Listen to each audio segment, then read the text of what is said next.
you so much. Today, I've got one of my wonderful clients to speak to us today a bit about her experience with binge eating and the steps that she's taken and her transition and the journey that she's on. And she's very kindly agreed to speak to me about this and share some of her experiences. So thank you very much for joining me. You're very welcome.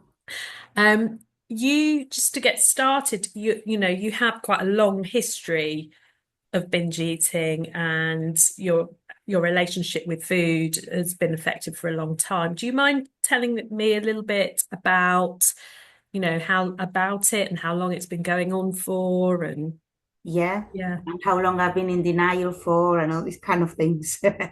um, so I've started going to, well, they've started taking me to dietitian and nutritionist when I was 8.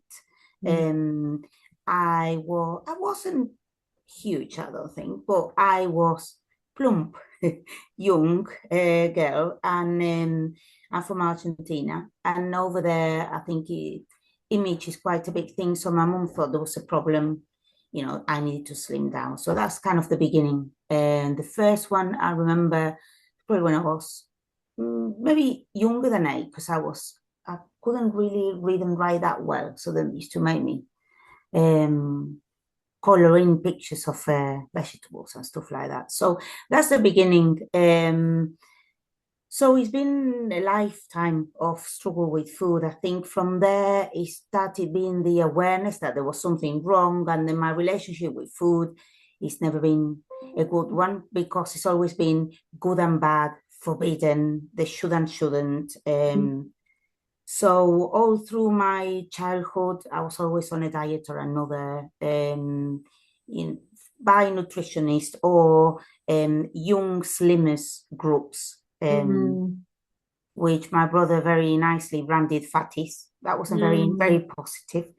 Um, so yeah, that was when I was young. Then when I became a teenager, I was more body conscious, and I did a lot of silly things, really extreme diets, mega restrictive things. Loads of Mm. yeah, this the fats, the one that is, oh, the soup diet and the this diet and the that diet, and so all through my life I've had this restriction, and then the opposite side of restriction was binge. Mm. um I think when I was younger, it was more control because I just had more power to say no to temptations. And as I became older, I've just become more tired with it all. Mm. Um, so yeah, it's a lifetime of struggle with food, bad relationship with food and with my weight, a lot of my head constantly, you shouldn't have eaten this, you should eat that. Da, da, da, da. Mm. It was just relentless, Yeah. absolutely exhausting. Um, that's kind of all the way 20s, 30s, well, until I met you, really. Mm. Um, I think the last 10, 15 years has been more of a binge thing because when I was younger, I could keep on these regimes for longer. Whether when I started getting older and tired, it'd be like, I'll go on this extreme thing, but then my willpower would be non-existent. And then the first bit I went off these plans, then I started the whole guilt, the Yeah. shame, the give myself stick, and then the binge, Mm. and then the deprivation, and then the binge, and then it's just Yeah. relentless, really. Yeah, so and you mentioned obviously the thoughts, just the Mm. constant thinking. Was there any other ways that it was impacting your life, would you say? Well, now that the thoughts have gone down in volume, I always think, I don't think they're 100% gone, but I don't hear them anymore. Sometimes, every now and then, they just rear their ugly head, I think it's impacted my life in all aspects because when I think about it, it was always occupying my head. So I Mm. think, how did I manage to lead a normal life with my head so occupied in food. It was literally all I would think of food all the time. Mm, Whether it was because I was eating or not eating, should eat this or not, I'm gonna go out, so I'm gonna eat before, or if I go there, what will I eat? Or if I eat then I'm not gonna eat when I eat. Just literally like, and mm, and there was never one nice thought. Even when I did something, I felt I did well, there was always, well, you got all this way to go with it. Well, mm, so I think in a way, I masked really well what was happening in my head because I led a normal, as I said, normal life, went through university, worked, got married, had children, like the whole mm, normal life, but with a tortured head, I would say, really like tortured head. It's like mm, constant, constant, constant, constant. And I remember, if I was in a slimming group, if I lost weight, then it was like they wanted to celebrate by eating, which is a complete opposite of what you do. You know what I mean? Oh, I lost weight, let's eat. Um, mm. but if I didn't lose weight, then I would eat because it was like a punishment for eating. Yeah. And kind of food um, was tied into any emotion. Sad, eat. Happy, eat. Mm, Celebrate, eat. yeah. Mourn, eat. Like. So I think I managed to have, like I said, a kind of, in inverted commas, normal life, Yes. but not fulfilled because my head's always been Yeah. food, like the Yeah. thoughts of food. Yeah. And I remember you saying that, it has in the past and to some extent, affected physically, energy and things like that. Yeah, I think when I was younger, I didn't realize that much, but in the Yes. past, say 5 years or so, more, it started affecting my digestive system. Mm, And I started, oh, horrible, like really bad cramps, and then like needed to go to toilet mm, there and then, and that was mm. really stressful. Yes. Sometimes if I was out and about, I was thinking, where's the near toilet in case, Mm, and it became really painful and debilitating after bad episodes of, cramps and then the toilet. It will mm. deplete me from all energy, like leave me like Yeah. jelly. And that's when I think that is what got me to meet you, Marcel, Mm. because I went to the doctor with this, I can't carry on like this because it's affecting my life. Yes. I can't go out because, and the doctor said, oh, have some peppermint tea, Mm. and I'm like, peppermint tea, like this is kind of like, I'm laughing now, but I cried. I honestly Yeah. cried, thinking Uh, he's not understanding the impact this digestive thing is having on me. mm, mm. Um, so he mentioned something I could do some diet about that you would eliminate. I think it's a FODMAP and the Yeah. groups and whatever he said that could start trying and error and eliminating things. And I thought, if I do this, it's gonna send me worse in my Mm. obsession with food. Yeah. That's when I reached out. I think, yeah, I think it caught up with me, all that I've been doing to my body all these decades. Mm, I'm mm. 49 now, and I feel lucky and blessed that my body held up so well until the last few years when it started. I think it's the eating and the restriction and the binging, and it started really affecting the digestive system, Yeah. and therefore that affected my life. Yes. Yeah. So, yeah, And yeah, it so often does. I mean, you're certainly not alone with that. It's very common to have that connection, unfortunately, with, so many other physical elements as well as emotional and psychological. and the tiredness, isn't it? The Yeah. tiredness that comes from the not only, well, lately from the, like if I had an episode I had to go to the bathroom repeatedly, that drained me, but also mentally drained. Mm, And very, very, very tired, like got no energy, with a tortured head and Yes. knackered body. It Oh, wasn't a good combination.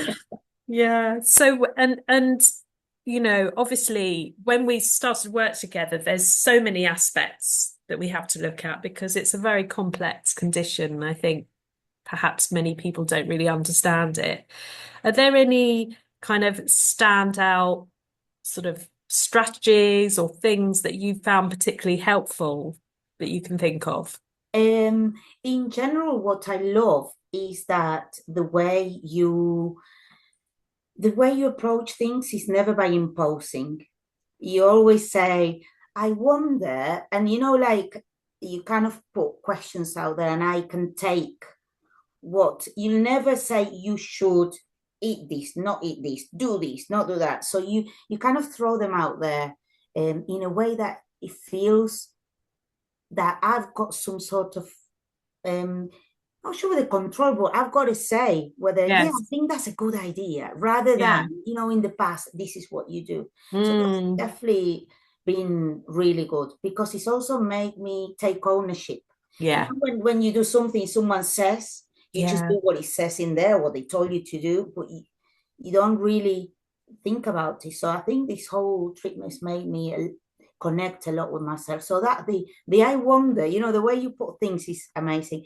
The other biggest thing is the add, don't Mm, remove. That yeah. was for me, with a lifetime of restriction, mind blowing. Mm, Like you that you said, don't, you didn't say, oh, stop eating X, Y, or Z. You said, I wonder if you could try adding this, that, or the other. And that concept is mind mm, blowing. yeah. And which is also so gentle. It's Mm, gentle because it's not like stop doing this or don't do, or there's no yeah. shoulds, there's no must, there's no. No. It's also gentle, and Mm, I think it's so contrary for what I've always been doing, which is the complete opposite of gentle is harsh, and mm, so definitely the ad, the I wonder, and then the ad, and the other big thing for me was they try and connect with what I'm feeling, you yes. know, at that time, but not stop what I'm, just connect. First the awareness, then the stop Yes. comes later. That definitely it's been amazing because I realized so many things. Yeah. Um, yeah, I think that's something that, your connection to yourself and to the insights that you've and the reflection that you've been able to do has been fantastic. And that self-awareness is just such a powerful thing when it comes to it's essential when it comes to overcoming, eating challenges. So, you know, yeah, but I think it's because you so gently guide me to do that, and encourage, but in a gentle way to reflect rather than mm, to impose. So it's been for me the massive difference was that I can hear what I feel like. I didn't have any recollection of hunger or not. I would feel stuff, but why am I hungry? I don't know what being mm, hungry is, because at this time I need to eat this thing, and at this time I need to eat this thing. And so all this learning to listen to my body, and now my body is speaking. Is a bit, well, it was a bit weird at the beginning. It's like, oh, I would sit to eat, and my body would say, well, I actually don't really fancy that. mm. What? Yeah. Which yeah, that's been massive. It's Yeah. it's a work in progress. I don't think, well, I haven't arrived anywhere. I think it's a journey. Yeah. So I'm going through this journey, learning more, and Yeah. and also the acceptance that the journey is not linear. Yes. I mean, I always, if I do this, then this will happen. If I'm doing well, then good things will happen. And the journey is been like this. Where, Mm. but the accepting it and the self-compassion element that I find so hard. You Yeah. know, it's okay. It's okay. You know, Mm. this almost self-hook, you know, Yes. well, it's okay. You know, and Yeah. that's been massive. It's been massive. I wouldn't say every single, all the time I can be self-compassion, you know, I can have Yeah. self-compassion, but more and more it's becoming more natural. Yeah. Um, Which is amazing because I think we all have off days, don't we? But I think if we can learn to speak to ourselves in a way that is kind and compassionate, that just has makes such an enormous difference to how we look after ourselves and you know helping to overcome these really difficult challenges with compassion is just such a different way approach, isn't it? yeah, it's hard if you're not used to it because Yeah. the natural, well, for me, the natural thing will be to give myself, you know, why did I do this? Again, here Mhm. you go again, like all this horrible language Yes. towards myself. So in this, it's okay. Like it's almost like weird, but it's so. I feel this is a weird thing.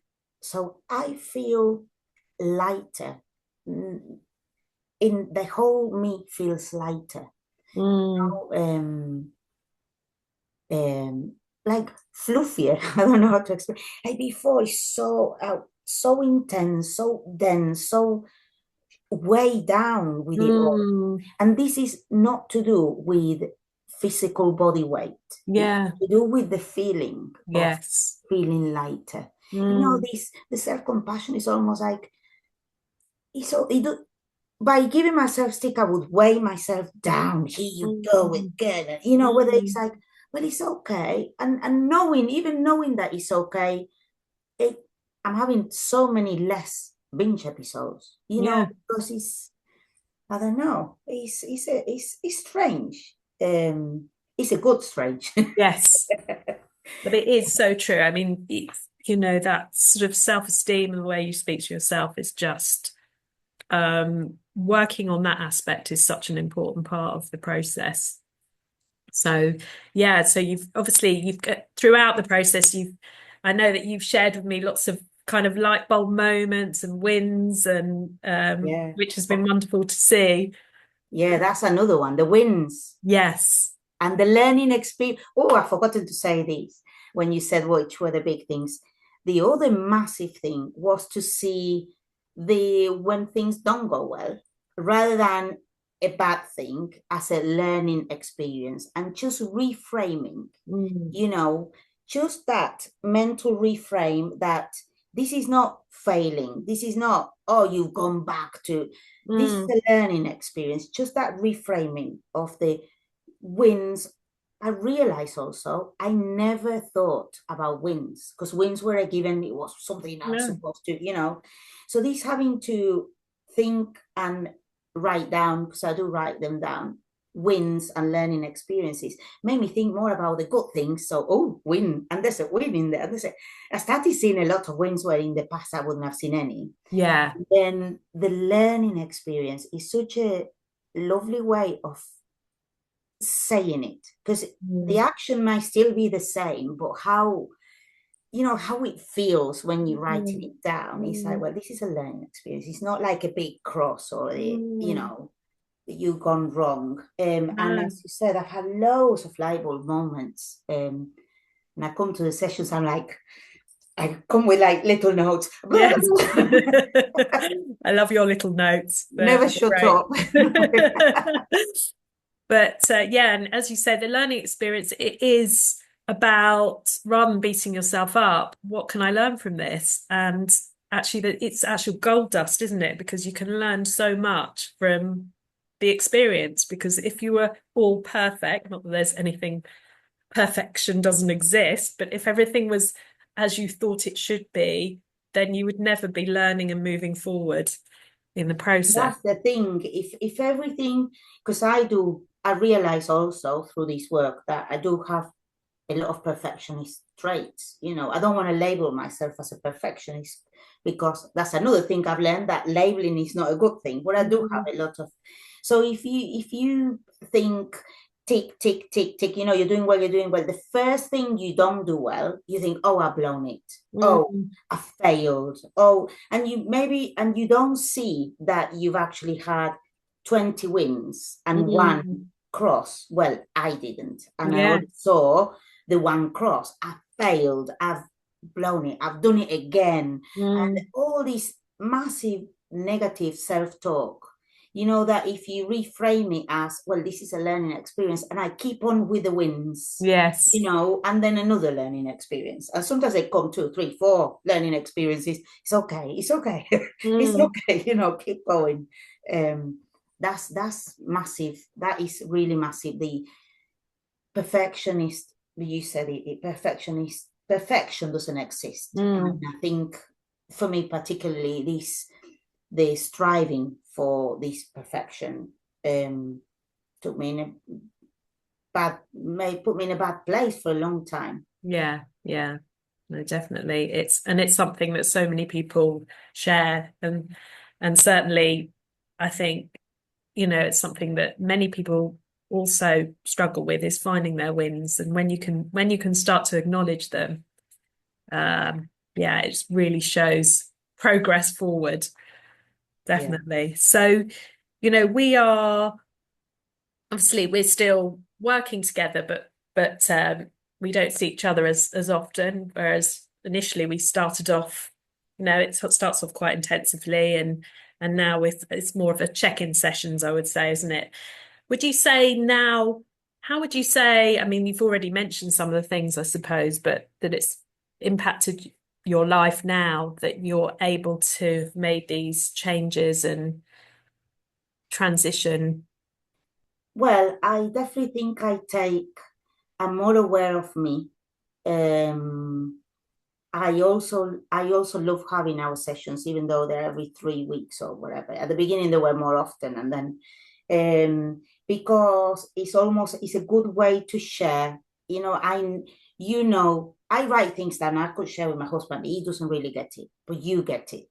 So when I say things to you, not only you listen, but you also sometimes put little questions out there that make me think, oh, then I just those little prompts that made me put things together further.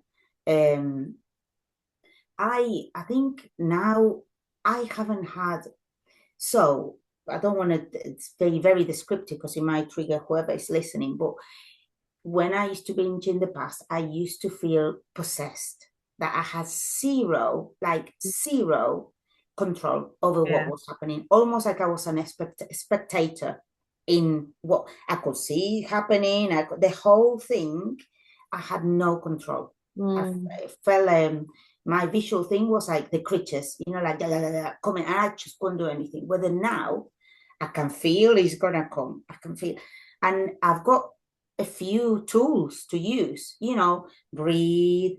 It's okay. This is the one I really like. It's like, it's not, I can't eat, I shouldn't eat. It's like, okay, if I want to eat whatever it is, I will. I'm just going to do this other thing for 5 minutes, mm, take myself out. And if in 5 minutes I still want it, so it's giving me that permission mm, rather than a forbidden, rather than a no. And and it works great because it's almost like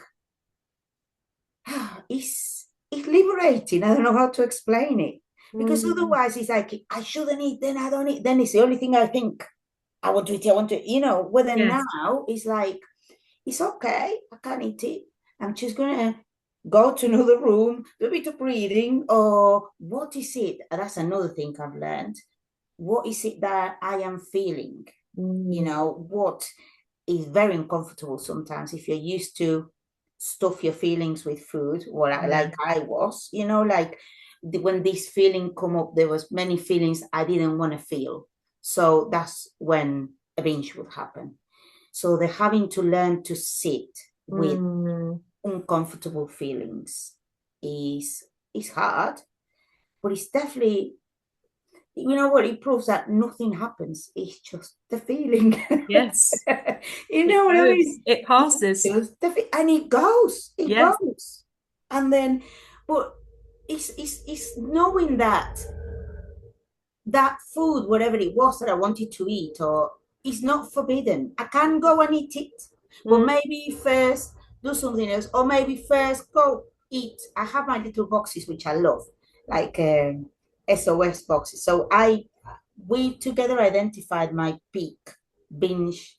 You know, when would I usually binge? So yes. when I come back from work in the evening. So I do boxes in a little box. I get like a baby one with a different compartments, and I put a few things in that box. So, for example, a square of dark chocolate, some nuts, a little chunk of cheese, which now I buy like the individually wrapped, so I don't go for the whole cheese thing. So a few, maybe have some grapes, maybe nuts in my little box, and then what I started doing, which I don't need anymore, which is great. So when I come in from work, I started, instead of going for the whole cupboard, fridge, whole thing, it's just taking my little box out, sitting down, and eating the box, knowing that it's okay. I can then go and carry on eating. Mm, But I didn't need to. And that, mm, the more I did that, then I realized I wasn't even eating the box because I didn't really need it. yeah. Like, so that's been amazing. Mm, That's been amazing. So it's just little things. And also, it felt like love, coming back and having my little box with all the yeah. people. It just felt like such a loving thing. Mm, And I would have never put food with love. You know what I mean? Together. Food was torture. Food mm, wasn't nourishment, mm. nourishment and love. And I went to friends, and I remember telling my friend about this. And I went to a friend's after work one day, and she made me a plate with all the little bits. I cried. Oh, how I thought that's lovely. love as well, Yes, that is Um, lovely. I yeah, remember you telling me it felt like you were doing something very loving for yeah. yourself, which you probably haven't done before because you've never No, seen it like that. no, not at all. Mm, And yeah, that the box is, the box with the little things is it's been a great. So I've got tools. Going back to your question, mm, I've got different tools. I wonder, and the one where I'm trying to think, what am I thinking, and mm, the hunger scale and breathing. I'm trying now. The thing I'm trying to slow down, so a smaller plate, put the knife and fork down. Like little um different tools that help me. mm. So I've got a big toolbox now. Yes, that's So that's brilliant. been great. Yeah. Yeah, yeah. And that's what I, really want for all my clients. I mean, it's so important that you walk away feeling empowered, feeling like you've got that there, almost feeling like your own coach. Because I think for so many people for so long, they've been thinking that they're sort of listening to these external voices of what they should be doing, following diets and all sorts of things. And actually, that just disempowers you. Whereas if you connect with your body and all this stuff, you know what you can do, you know what your risky times are, and you know how you can overcome those, then you hopefully should feel much more empowered. Yeah, it just feels like it's more of a something for life. A diet is not for life. No, There's only so much you can, even though well, I kid myself, this is what I'm going to do for the rest. None of the things I've tried for 40 years have been yeah. for the rest of my life. Whether these tools feel these are things I'm now taken, Mm, and which is a massive difference. And I have to say, it is scary. It was more, and now it's not that much, but it was scary to do something different. yes. Because obviously, because I was used to these plans, it's like, oh well, I'm gonna go see a nutritionist because I came from my tummy issues. And in the end, really, my tummy issues got a lot better when my binge got better. Yes. They reduce so much the episodes of cramping and, Mm, having to go to toilet so many times and urgent. Because it's all together, isn't it? Like, yes. The and that's the other connection. thing is there's a lot of things that come up that are not to do with food, that are beyond, that they are underneath, they're Yeah. like beliefs and labels and habits and hurts from the past, even from Mm, when I was little, and in conversations, these things come up. And sometimes they're not the most comfortable, sometimes they are upsetting. mm, Um, but I definitely think is the right way to go because they're there. So by mm. hiding them and stuffing them, Yes. literally, quite literally, Yeah. with food, it doesn't mean they're gonna go. No. Um, so it's definitely the right thing to do. I think, yeah, I feel really proud of myself that Yeah. I'm being brave to do it because sometimes it's hard. It's Yeah. hard. It is hard. Yeah. And I think that's, It's not I magic, is it? no. And I think most people find it quite, perhaps quite scary to start with because, well, they feel that they've tried so many things and scared perhaps of feeling like they might fail or it won't work or, when actually I think a lot of the, all the dieting and things that happen in the past really have failed them rather than the other way around. And that this, is a very different way of working. So it can feel a little bit like, oh, need to trust the process. Yes. Um, but oh, that's so helpful. And just as a last message for anyone who's listening who's been struggling with this, is there any words of wisdom, anything that you would say to them? I would say that you are enough. You are not the problem. Um, you are not weak or whatever nasty thing you're telling yourself, you're not. Mm, That's definitely a message that I wish I heard before. mm, Um, and if you've done the same thing over and over again, don't keep on doing the same thing yeah, because it obviously hasn't worked and it's not going to work. yeah, So there's nothing to lose by giving it a go.